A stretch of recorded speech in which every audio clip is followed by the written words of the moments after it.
Sa kabilang banda, makikita natin na naglalakad si Dekelayan sa university na kanyang pinagtuturuan.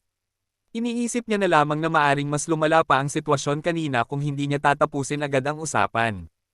Naalala niya ang spell na ginawa ni Eferen at nung tignan pa lamang niya ito ay kusa agad gumana ang kanyang comprehension. Sa pamamagitan lamang ng pagtingin sa bilog at mga linya nito, naubos na agad ang natitirang mana sa kanya. At hindi man lang niya nalaman kung anong klaseng spell ang nakita niya. Sa kanyang palagay, kahit na doblehin ang kanyang mana na mayroon siya ngayon ay hindi pa rin niya maiintindihan ang klase ng spell na ipinakita sa kanya ni Eferen. Gayunpaman, mabutit walang nangyaring masama. Nang biglang may narinig siyang boses ng babae na sinasabing, "Matagal din tayong di nagkita." Nagulat siya dito ngunit alam niya kung sino ito. Ang babaeng may puting buhok at maamong mga mata, ito ay maraming beses na niya nakita sa monitor ng kanyang PC. Muling nagsalita ang babae at kinamusta siya nito. Ipinakilala ang babae na si Julie Von de Freidan. Siya ang kasintahan ni Dekelayan na ayon sa laro ay magiging pinakamataas na uri ng mandirigma. Hindi inaasahan ni Dekelayan na ngayon pa sila magkikita si Julie. At sumagot si Dekelayan na di siya sigurado, sabihin na nating okay lang. Nakita naman ang galit sa mata ni Julie nang marinig ang sagot ni Dekelayan at sinabing, "Okay ka lang, matapos mong dito pa rin ang pangako mo sa akin nakaraang linggo." Natatarante naman at nagtataka si Dekelayan kung ano ang ipinangako niya kay Julie. At naisip na lamang niyang mas okay kung iiwas na lamang siya. At sinabi na lamang niyang di niya maalala. Lalakad na sana papalayo si Dekelayan nang biglang hamarang si Julie dito at sinabing, "Tatakbuhan mo na naman ba ako? Tulad ng ginawa mo dati." Iniisip ni Dekelayan na hindi na palalagpasin ni Julie ang pagkakataong ito para makapag-usap kaya nagpalusot na lamang siya at sinabing nagkalagnat siya nakaraan at mukhang nagkaroon ng side effect ng pagkalimot. At muli ay itinanong ni Dekelayan kay Julie kung ano nga ba ang kanyang ipinangako. Muling ipinaalala ni Julie ang panahon na nangako si Dekelayan sa kanya. Makikita na sinasabi ni Julie kay Dekelayan na kung magiging totoo ka sa iyong sarili, dapat ay umamin ka sa lahat na ikaw ay mapagpanggap at mapagmataas. Pag ginawa mo ito ay sasama ako sa iyo. Muling ipinakita ang kasalukuyang galit na si Julie at sinasabing nagkakamali siya at nagtiwala siya dito. At mula nito ay nakayuko niyang sinabihan si Dekelayan na maari na siyang umalis na tila ba nagpapalam na dito. Walang isip-isip naman at umalis din agad itong si Dekelayan at makikita naman natin ang tila asar na mukha ni Julie dahil sa ginawa iyon ni Dekelayan. Ang engagement ni Julie kay Dekelayan ay hindi sinasadya.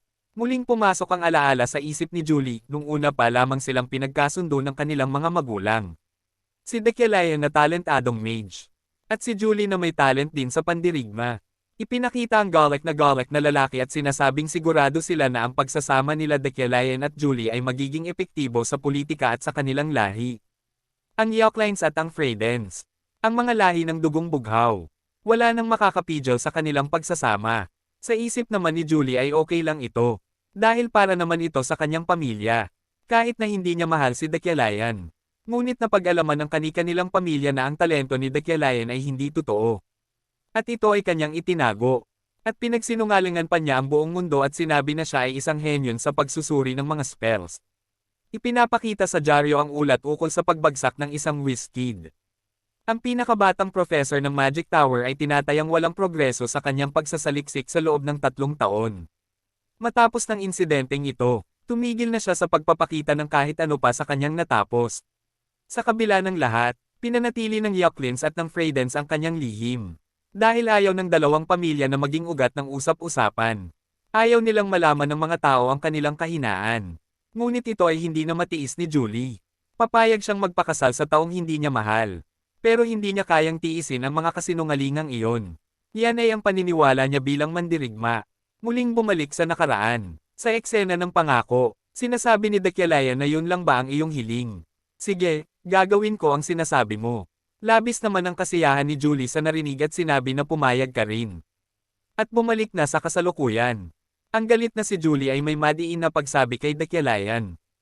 Ikaw, hindi mo talaga balak tumupad sa pangako anuman ang mangyari. Sa paglabas ng university, ipinapakita ang ganda ng disenyo ng Magic Tower. Ang Imperial University ay ang pinakamagandang university sa laro, at ang Magic Department ang kanilang ipinagmamalaki, na kung ikukumpara sa Korea, ito ay Seoul University's Medical School. At ang Magic Tower ay ang Seoul National University Hospital. Napakaganda nito, malaking campus, Ang mga halaman ay alagang-alaga. Para itong isang American college campus. Naalala niya habang ginagawa pa lamang ito ng kanyang grupo ay gumugol sila ng mga araw para lamang makagawa ng ganyang kagandang kapaligiran. Ngunit naisip niya na mas maganda sana kung nasa ibang katauhan siya. Maya-maya ay may naramdaman itong mabilis na papalapit sa kanya, sinanggan niya ito ng siko at mabilis namang tumubo ang lalaki kasabay ng pagkalat ng mga papel at curtain na dala nito.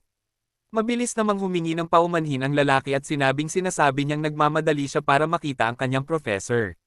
Nakilala naman ni Dakialayan ang lalaking nakabangga sa kanya. Ito ang bata na gumagawa sa kanya ng strip. Buong akala niya na ito ay isang pag-atake mula sa likuran. Nabanggit na lamang niya na, ikaw pala, Zoro, tama. Tumanggi naman ang lalaki at sinabing siya si Allen. Muling sumagot si Dakialayan at nagpalusot na lamang na nagkamali lang siya. At sumang-ayon naman dito si Allen. Walang nakakaalam kung saan nakuha ni Dakialayan ang pangalan na Zoro. Siya lang ang nakakaalam nun. Sa loob ng opisina ni Dakialayan makikitang hawak-hawak na niya ang mga dokumentong ibinigay sa kanya ni Allen at sinasabing ito ba ang dahilan kung bakit ka nagmamadaling makita ako. Sumagot naman si Allen na opo professor, yan ang mga listahan ng mga bagong mage ngayong taon na humihiling ng sponsorship. Ipinapaliwanag na ang Magic Tower ay katulad ng research facility sa tunay na mundo. Kaya pera ang kailangan para makapag-develop ng magic. Ang mga professor ng Magic Tower ang nagbibigay ng sponsor sa mga bagong mage na sa tingin nila ay karapat-dapat. Nang suriin ni Dakialayan ang mga ito ay may napansin itong malagintong liwanag sa mga pangalan ng gustong mag-apply. Sa tingin niya ay dahil ito sa kakayahan ni Dakialayan na wealthy magnate. Ipinaliwanag dito na ang wealthy magnate ay isang kayamanan mula nang siya ay pinanganak. At isang talento na makapagpondo sa isang bagay na tiyak na pagkakakitaan sa pamamagitan lamang ng pakiramdam. Habang dami-dami ang impormasyon sa ibinibigay, mas lalong nagiging sigurado ito. Ipinakita din ang katangiang sharp eyesight. Ito ang abilidad na makita ang mga katangian, mana, points at ang mga kaparehas pang bagay. Karaniwang itong ginagamit kasabay ng ibang katangian kaysa sa sarili nitong katangian. At naisip ni Dakialayan na ito ang resulta ng pinagsamang wealthy magnate at sharp eyesight. Sa pakiramdam ni Dakialayan na ang mga pangalang nagninigning ay magbibigay sa kanya ng kayamanan. Madami din silang magkakapareho, ngunit ito ang pinakamaliwanag sa kanila. Si Efren Luna, siya ay isa sa bida ng laro. Ayon sa developers na gumawa sa kanya, naulila siya sa kanyang ama dahil kay Dakialayan.